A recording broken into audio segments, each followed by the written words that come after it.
Kantara the legend chapter 1 return and directed by Rishab Shetty.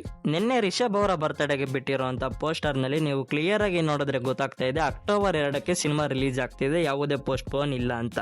ಯಾಕೆ ಅಂತಂದರೆ ಸಿನಿಮಾದ ಶೂಟಿಂಗ್ ಸ್ಟಾರ್ಟ್ ಆದಾಗ್ಲಿಂದ ತುಂಬಾ ಕಾಂಟ್ರವರ್ಸಿಗಳು, ತುಂಬಾ ಪ್ರಾಬ್ಲಮ್ಸ್ಗಳನ್ನ ಫೇಸ್ ಮಾಡ್ತಾ ಬಂದಿದ್ದಾರೆ.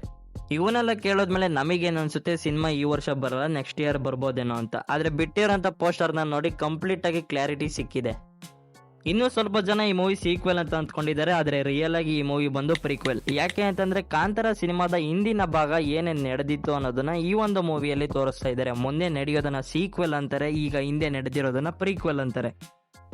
ಸಿನಿಮಾದ VFX ಕಡೆ ಬರೋದಾದ್ರೆ ಹಾಲಿವುಡ್ ಸಿನಿಮಾ ಆದಂತ ಲಯನ್ ಕಿಂಗ್ ಸಿನಿಮಾಗೆ VFX ಕೊಟ್ಟಂತ ಟೆಕ್ನಿಷಿಯನ್ಸ್ಗಳು ಈ ಒಂದು ಫಿಲಮ್ ನಲ್ಲಿ ವರ್ಕ್ ಮಾಡ್ತಾ ಇದ್ದಾರೆ ಅಂತ ಹೇಳ್ತಿದ್ದಾರೆ. ಸೊ ಎನಿವೆ, ಸಿನಿಮಾ ಅಕ್ಟೋಬರ್ 2ಕ್ಕೆ ಬರ್ತಿದೆ. ನೆಕ್ಸ್ಟ್ ಏನೇ ಅಪ್ಡೇಟ್ ಬಂದರೂ ಕೂಡ ತಿಳಿಸ್ಕೊಡ್ತೀನಿ. ವಿಡಿಯೋ ಇಷ್ಟ ಆಗಿದ್ರೆ ಲೈಕ್ ಕೊಡಿ. So take care, bye bye.